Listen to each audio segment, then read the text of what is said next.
வணக்கம். இன்னைக்கு நாம ஒரு பிரம்மாண்டமான ஆன்மீக பயணத்துக்கு தயாராக போறோம். ஸ்ரீரங்கம் ரங்கநாத சுவாமி கோயில். இதோட பிரம்மாண்டத்தையும் இதுக்குள்ள ஒளிஞ்சிருக்கிற பழமையான மர்மங்களை பத்தி அலச போறோம். எந்த ஒரு தாமதமும் இல்லாம நேரடியா விஷயத்துக்குள்ள போயிடலாம் வாங்க. இன்னைக்கு நம்ம பயணம் எப்படி இருக்க போகுதுன்னா, முதல்ல ஸ்ரீரங்கத்தோட ஓர் அறிமுகம், அப்புறம் 7 என்ற எண்ணின் மாயாஜாலம், அது தொடர்ந்து கட்டிடக்கலை மற்றும் தெய்வீக அதிசயங்கள், பதப்படுத்தப்பட்ட மகான் இறைவனின் அற்புதங்கள், கடைசியா தர்சனத்தின் உச்சம், அதாவது தீவோட வெளிப்புறத்துல ஆரம்பிச்சு கருமறையோட மிக நெருக்கமான பக்தி நிலை வரைக்கும் நம்ம பயணிக்க போறோம். பகுதி 1, ஸ்ரீரங்கம் ஒரு அறிமுகம். முக்தி தரும் தீவு நகரம். முதல்ல ஒரு பரந்த பார்வையிலிருந்து ஆரம்பிப்போம். காவேரி, கொள்ளிடம் 2 பிரம்மாண்டமான நதிகளுக்கு நடுவுல அமைஞ்சிருக்கிற இந்த ஸ்ரீரங்கம் தான் 108 வைணவ திருத்தலங்கள்லயே முதன்மையானது. இதுல ரொம்ப ஆச்சரியமான விஷயம் என்ன தெரியுமா? இதோட பிரம்மாண்டம் தான். இது வெறும் கோயில் கிடையாதுங்க. சுமார் 600 ஏக்கர் பரப்பளவுல விரிஞ்சு கிடக்கிற ஒரு மாபெரும் தீவு நகரம். கொஞ்சம் கற்பனை செஞ்சு பாருங்க. இது ஒரு கோயிலுங்கிறத தாண்டி ஒரு தனி உலகமாவே இயங்கிட்டு இருக்கு. அதனாலதான் பாரம்பரியமா இந்த தலத்தை பூலோக வைகுண்டம் அப்படின்னு ரொம்பவே சிறப்பிச்சு சொல்றாங்க. அதாவது பூமியில இருக்கிற ஸ்வர்க்கம். இங்க நீங்க காலடி எடுத்து வச்சாலே அந்த தெய்வீக அதிர்வுகள் நிஜமாவே ஸ்வர்க்கத்துல இருக்கிற மாதிரியான ஒரு உணர்வை கொடுக்கும். பகுதி 2, 7 என்ற எண்ணின் மாயாஜாலம். கோயிலுக்குள்ள நாம கொஞ்சம் கொஞ்சமா நுழையும் போது தொடர்ந்து ஒரு மாயாஜாலத்தையே நீங்க கவனிக்கலாம். அதுதான் 7 அப்படிங்கிற எண்ணோட கணித பூரணத்துவம். இந்த 7ங்கிற கணக்கு எப்படி வந்திருக்குன்னு பாருங்களேன். ஆலயத்துக்கு உள்ள அருள் பாலிக்கிற தாயார்களின் எண்ணிக்கை சரியா 7. ஸ்ரீதேவி, பூதேவி, துலுக்க நாச்சியார், சேரகுலவள்ளி நாச்சியார், கமலவள்ளி நாச்சியார், கோதை நாச்சியார், அப்புறம் ரங்க நாச்சியார். இது ஏதோ சும்மா தற்செயலா அமைஞ்சதுன்னு நினைக்கிறீங்களா? கண்டிப்பா கிடையாது. இந்த 7 அப்படிங்கிற எண் கோயிலோட ஆழமான கட்டமைப்பு குறியீடு. கோயிலை சுத்தி இருக்கிற பழமையான பிரகாரங்கள்னு சொல்லப்படுற சுற்று சுவர்கள் சரியா 7. அது மட்டும் இல்லாம 7 உற்சவங்கள், 7 திருவடி சேவை, 7 கண்டுகளிக்கும் சேவைன்னு எல்லாமே அந்த 7ஓட அடிப்படையில தான் கட்டமைக்கப்பட்டிருக்கு. ரொம்ப ஆச்சரியமா இருக்குல்ல? அடுத்ததா பகுதி 3, கட்டிடக்கலை மற்றும் தெய்வீக அதிசயங்கள். வானலாவிய அந்த பிரம்மாண்டமான கட்டிடக்கலையை நாம நிமிர்ந்து பார்க்கும்போது அது எவ்வளோ பெரிய சாதனைன்னு இப்போ உங்களுக்கு புரியும். இப்போ அந்த தங்க ரங்க விமானத்தை கவனிங்க. இது மனிதர்களால கட்டப்பட்டது கிடையாது. இது தானா உருவானது. அதாவது ஒரு சுயம்பு அப்படிங்கிற ஆழமான நம்பிக்கை இங்க இருக்கு. ஓங்கிற பிரணவ வடிவத்துல அமைஞ்சிருக்கிற இந்த விமானத்தை 24 கிலோமீட்டர் சுற்றளவுக்குள்ள நீங்க எங்கிருந்து தரிசனம் செஞ்சாலும் உங்களுக்கு முக்தி கிடைக்கும்னு தல வரலாறு சொல்லுது. அது மட்டும் இல்லாம உங்களை சிலிர்க்க வைக்கிற மாதிரியான ஒரு பழமையான ஐதீகம் உள்ள இருக்கு. இந்த ரங்க விமானத்துல இருக்கிற பரவாச தீவரோட கையில ஒரு தங்க அமுத கிண்ணம் இருக்கு. அது மெல்ல மெல்ல அவர் வாய் நோக்கி நகருதான். அது எப்ப அவர் வாயை சென்றடைதோ அப்போ இந்த உலகமே அழியும்னு ஒரு நம்பிக்கை இருக்கு. இது ஒரு சரியான மர்ம பெட்டி மாதிரி நம்ம கட்டி போடுதில்ல?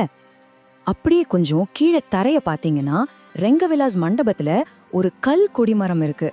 அதுக்கு முன்னாடி நீங்க விழுந்து வணங்கிட்டு நிமிந்து பாத்தீங்கன்னா அந்த திடமான கல் தூண் காத்துல லேசா அசைவது போல ஒரு மாய தெரியும். இது வேண்டுதல்கள் நிறைவேறியது குறிக்குதுன்னு சொல்றாங்க. ஒரு பெரிய கல் எப்படிங்க அசையும்? அதுதான் ஸ்ரீரங்கத்தோட அற்புதம். பகுதி 4, பதப்படுத்தப்பட்ட மகான்.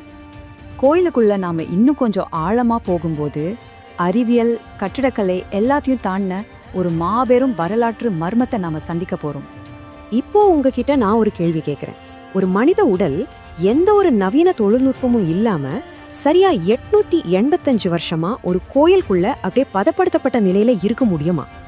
யோசிச்சு பாருங்க, இது எப்படி சாத்தியம்? அது சாத்தியம்தாங்க. அவர் வேற யாரும் இல்ல, புகழ்பெற்ற மகான் ஸ்ரீ ராமானுஜர் தான். கிபி 1137 தன்னோட 120வது வயசுல அவர் முக்தி அடைஞ்சார். காலம் எத்தனையோ மாறி போச்சு. ஆனா 885 வருஷங்கள் பழமையான அவரோட உடல் இன்றும் பதப்படுத்தப்பட்ட நிலையில இருக்கு. இன்னும் சொல்ல போனா அவரோட தலைமுடியும் நகங்களும் இன்றும் வளருதுன்னு சொல்றாங்க. இது உயிரியலையே தாண்டிய ஒரு அற்புதம் இல்லையா? பகுதி 5, இறைவனின் அற்புதங்கள். இப்போ பௌதீக உண்மைகளுக்கும் இறைவனோட பொருட்கள் மேல இருக்கிற மாயாஜால நம்பிக்கைகளுக்கும் இடையில இருக்கிற சுவாரஸ்யமான முரண்பாடுகளை பார்ப்போம். இங்க இறைவனுக்காக செய்யப்படுற காலணிகளை எடுத்துக்கோங்க. இத மைல் கணக்குல தள்ளி இருக்கிற 2 வேற வேற ஊர்கள்ல வேற வேற ஆட்கள் தனித்தனியா செய்றாங்க. ஆனா ஒன்னா சேர்த்தா அது கச்சிதமா பொருந்தது. அது மட்டுமா 6 மாசத்துக்கு ஒரு முறை அந்த காலணிகளை மாத்தும் போது அது யாரோ பூமியில நடந்து போனது மாதிரி நல்லா தேஞ்சு போயிருக்குமா. பகவான் நிஜமாவே நடமாடுறார் அப்படிங்கறதுக்கு இந்த முரண்பாடான மர்மம் ஒரு பெரிய சாட்சி. இதே மாதிரி இங்க இருக்கிற 1000 வருஷம் பழமையான நெற்குதிரைகளை பாருங்க. நிஜத்துல அத 1500 டன் தானியங்களை சேமிக்கக்கூடிய 20க்கு 30 அடி பிரம்மாண்டமான அமைப்பு. ஆனா நம்பிக்கைப்படி பார்த்தா அந்த நெற்குதிரைகள் தானியங்களை வைக்க வைக்க மாயாஜாலமா விரிவடைஞ்சுகிட்டே இருக்குமா, ஒருபோதும் காலியாகாதான். அதே போல விபீஷணன் கொடுத்ததா நம்பப்படுற விலை மதிப்பற்ற வைர கண்கள் திருடப்பட்டு இப்போ வேற கண்கள் மாற்றப்பட்டிருக்கு. இப்படி நிஜத்துக்கும் நம்பிக்கைக்குமான ஒரு அழகான பாலம் இங்க இருக்கு. பகுதி 6. நம்ம பயணத்தோட இறுதி பகுதிக்கு வந்துட்டோம். தரிசனத்தின் உச்சம். தாயார் சந்நிதிக்கு வெளியே நடக்கிற ஒரு மிக நெருக்கமான ஆழமான பக்தி சடங்க பத்தி இப்ப பார்க்க போறோம். இது எவ்வளோ ஆழமான ஒரு தத்துவ குறியீடுன்னு பாருங்க. முதல்ல அங்க இருக்கிற 5 குழிகள்ல உங்க 5 விரல்களை வைக்கணும். அப்புறம் அங்க இருக்கிற 3 குறிப்பிட்ட கதவுகள் வழியா நேரா தெற்கு பக்கம் பார்க்கணும். இப்படி செய்யும் போது தாயார் எந்த கோணத்துல இறைவனை பாக்குறாங்களோ அதே கோணத்துல பரமபத வாசல்ல நீங்களும் தரிசிக்கலாம். பக்தர்கள் நேரடியாக தெய்வீக கட்டிடக்கலையோட எப்படி ஒன்றி போறாங்க அப்படிங்கிறதுக்கு இது ஒரு சிறப்பான உதாரணம். இந்த அதிசயங்களை எல்லாம் 1000 வருஷமா தன்னுள்ள வச்சுக்கிட்டு ரொம்ப பெருமையா நிக்குது நம்ம ஸ்ரீரங்கம். ஆனா இந்த 600 ஏக்கர் பூலோக வைகுண்டத்துக்குள்ள நம்ம கண்களுக்கு தெரியாம இன்னும் எத்தனை பழங்கால ரகசியங்கள் ஒளிஞ்சுக்கிட்டு இருக்கோ யாருக்கு தெரியும்? இத பத்தி நீங்க என்ன நினைக்கிறீங்க?